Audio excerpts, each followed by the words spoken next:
Hey you guys, welcome to our YouTube channel. It's me Damini Virmani Pruthi. And myself Amit Pruthi. We both are from India and soon we'll be landing to Melbourne. And it's a great news for us that we have got our visa today. हमने 24 days में visa आ गया है. हमने अपना visa 4th of September को plan किया था. शाम को इवनिंग में हमने 6:10 पे फाइल लॉन्च की थी और हमें ये रिसीव हुआ है 28th of September को around 3 PM. So it's a great news. And हम अपनी वीडियो में आपको पूरी जर्नी बताएंगे अपनी from PTE till visa filing. पर उससे पहले आपको हमारे चैनल को सब्सक्राइब करना पड़ेगा और बेल आइकन को दबाना पड़ेगा. अगर आप हमारा चैनल सब्सक्राइब करेंगे एंड बेल आइकन को प्रेस करेंगे तो आगे आने वाली सारी इन्फॉर्मेटिव वीडियोस आपके लिए बहुत ही ज्यादा यूजफुल होंगी कि आपको वीजा फाइल कैसे लॉन्च करनी है, अपने डॉक्यूमेंट्स कैसे अरेंज करने हैं. आपको इस सब चीज़ों के बारे में कोई टेंशन लेने की बात नहीं है. हम आपके साथ हैं, हम आपको गाइड करेंगे. जैसे हमारा वीज़ा आया है वैसे ही आप लोगों का भी आएगा. और हम प्रे करेंगे आप सबके लिए जो हमारी वीडियो देख रहे हैं कि आप सबका वीज़ा आएगा. अब हम आपको बताते हैं GT प्रोसेस हमने कैसे स्टार्ट किया. हमने GT प्रोसेस स्टार्ट करने से पहले PTE का एग्ज़ाम बुक किया था. PTE का एग्ज़ाम हमने बुक किया था. उसकी फीस थी 15,000 एंड मैंने बुक किया था लाजपत नगर लोकेशन के लिए which was suitable for me.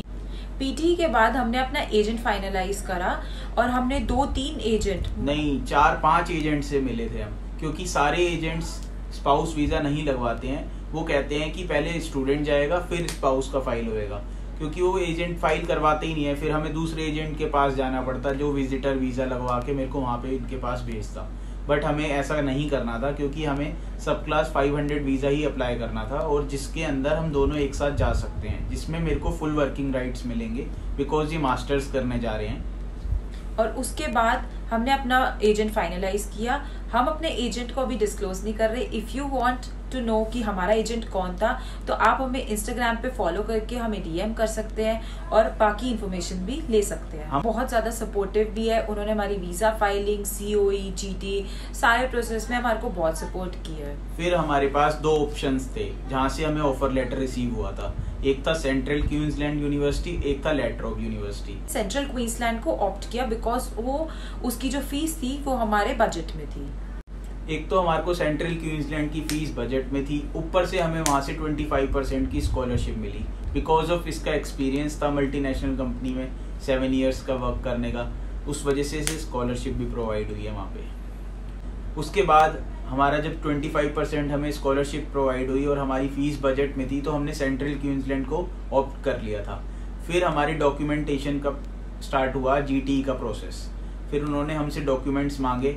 Documents यहाँ की थोड़ी लेंदी प्रोसेस होता है. हमारा जुलाई इनटेक था वो डेफर करना पड़ा हमें नवंबर के लिए, जो हमारा अब जाके क्लियर हुआ है बस एंड टू एंड. अब हमने 25 अक्टूबर की फ़्लाइट की है.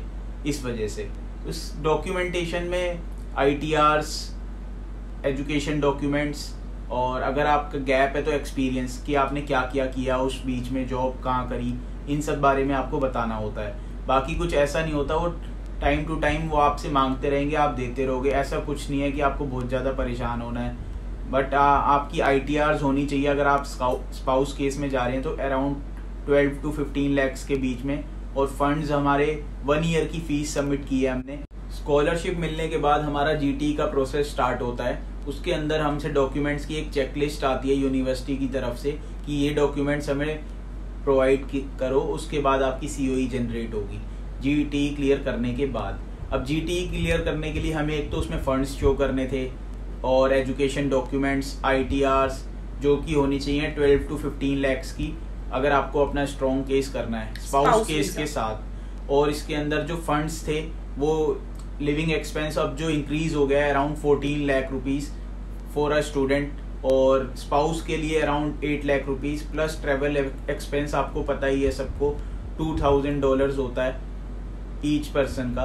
तो इसके अंदर फिर हमसे जब डॉक्यूमेंट्स प्रोवाइड जो मांगे गए थे वो ITRs और ये सब चीज़ें हमने दी यूनिवर्सिटी को. उसको बहुत ज़्यादा लेंदी प्रोसेस है CQ यूनिवर्सिटी का, जिसको उन्होंने क्लियर करने में हमारा एक डेफर भी लग गया था. हमें जुलाई में जाना था बट हमारे को अब नवंबर में जाना पड़ रहा है इसी वजह से, क्योंकि वो लेंदी प्रोसेस है उनका. वो सारे डॉक्यूमेंट्स को बहुत ही ज़्यादा डीप में जाके वेरीफाई करते हैं.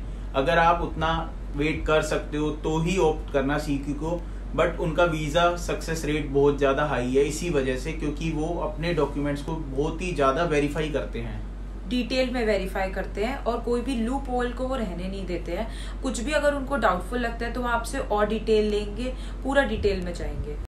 इसके अंदर फंड्स आप काफ़ी वेज हैं आपके पास जो आप फंड्स शो कर सकते हो, या तो आप पर्सनल लोन से कर सकते हो या एजुकेशन लोन से कर सकते हो, या फिर आपके पास कोई फंड्स हैं उनका आपके पास सोर्स है कि हमारे पास ये सोर्स है। हमारे पास जो फंड्स थे हमने जो शो करे हम आपको उसके बारे में बता देते हैं, जिसको थोड़ा आपको इजी हो जाएगा।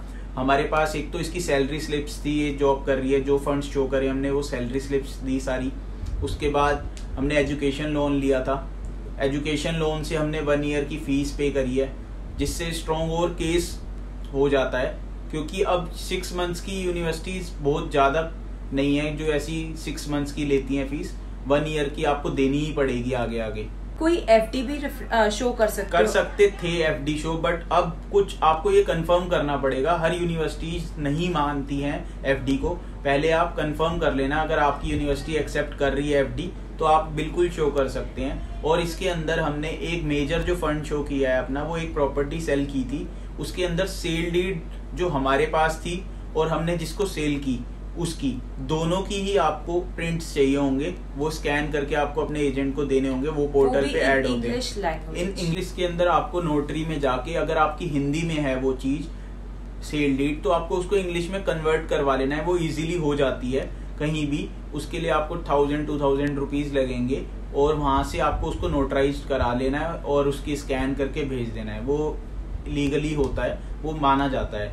इसके अंदर उसके बाद आपको एक प्रोसेस और करना होगा कि bank statements time to time आपसे यूनिवर्सिटी मांगती रहेंगी, जिससे कि आप अपने फंड्स को बिल्कुल हिलाओ मत, और जब तक आपका वीजा नहीं लग जाता आप उस बैंक से कुछ पंगा लो ही मत। मतलब छोटा मोटा आप कर सकते हो, जैसे थोड़ा बहुत 1000-2000 इतना ही कर सकते हो, इतना नहीं हो कि वो आपके फंड्स को शॉर्टेज में ले जाए। एकदम से कहीं से मेजर फंड ना आ जाए, 5 लाख रुपए आपके अकाउंट में आ गए, वो कहेंगे कहाँ से आ गए। अगर आपके पास सोर्स है, आपने कोई प्रॉपर्टी सेल करी है, आपके कोई दादी का गिफ्ट है, वो सब आपको शो करना पड़ेगा। वो शो कर दोगे तो वो लीगली माना जाएगा। हाँ, लेकिन ऐसा नहीं हो कि सडनली आपके पास कोई फंड आ गया है और इसका सोर्स भी नहीं है, आपके पास सोर्स नहीं है, वो आपकी फाइल को बहुत वीक कर देगा और आपको रिफ्यूजल आ सकता है उस वजह से। तो इसीलिए अपने फंड्स को बहुत ध्यान से लेके चलना, उसमें कोई चेंजेस नहीं होना चाहिए, शॉर्टेज नहीं होना चाहिए। Funds is the main thing Australia के लिए। उसके बाद हमारा COE रिलीज करा जब हमने पेमेंट कर दी थी। COE जनरेट होने के बाद हमने मेडिकल हेल्थ चेकअप कराया और उसकी भी वीडियो हमारे पास है और नेक्स्ट वीडियो हम वो ही डालेंगे। आफ्टर मेडिकल उसके बाद हमने वीजा की फाइल लॉन्च करी, हमारे एजेंट ने सारे डॉक्यूमेंट्स वेरीफाई करे, दोबारा बैंक स्टेटमेंट्स दोबारा से अपडेटेड मंगवाई गई, जो लास्ट टाइम पे फिर से दी गई थी कि बैंक अभी भी स्टेबल है, इनकम जो फंड्स हमने दिए थे after payment of fees and OHSC। फिर उसके बाद वो स्टेटमेंट्स लगी और फादर का करंट अकाउंट, हमारी फर्म है ऑटोमोबाइल्स की, एंड उधर फादर इन लॉ का होटल है, उनकी भी बैंक स्टेटमेंट लगी करंट अकाउंट की, एंड मेरी सिस्टर इन लॉ की, क्योंकि हमारा स्पाउस केस है तो हमारे को ITR ज्यादा दिखानी थी। हमने घर में 3 लोगों की ITR रिफ्लेक्ट करवाई है, हमारे 3 स्पॉन्सर्स हैं। हमने कुछ चेंजेस हुए हैं, वीजा फाइल लॉन्च करते हैं तो जो फीस डिडक्ट होती है फोरेक्स के साथ, वो भी मेरा इंटरनेशनल ही डेबिट कार्ड है, उससे मैंने पे करी थी डायरेक्टली। उसके बाद का तो आपको पता ही है, हमारा वीजा आ चुका है, इसीलिए हम आपको इतना खुश दिखाई दे रहे हैं। वीजा आ गया है जब भी आज ये वीडियो बन रही है, और वीडियो बन रही है तो अब आगे वीडियो बनती रहेंगी, और आपका सपोर्ट बना रहे प्रूथी फैमिली के साथ। और उसके लिए आपको हमारे चैनल को सब्सक्राइब करना है, बेल आइकन को प्रेस करना है, और हमारी वीडियो को लाइक शेयर करना है। और आपको अगर कुछ भी शॉर्ट पूछना हो, हमें कुछ भी करना हो, तो आप DM कर सकते हैं इंस्टाग्राम पे कभी भी, हम आपको 24/7 रिप्लाई करेंगे वहाँ पे, जितना पॉसिबल होगा। जितना आपका प्यार बना रहेगा उतना ही हम मेहनत करेंगे आपको प्यार देने के, और उतनी आपको ज्यादा वीडियोस दिखाई देंगी। So thank you so much. So we both are signing off from this video and we'll meet you in next video. Bye bye.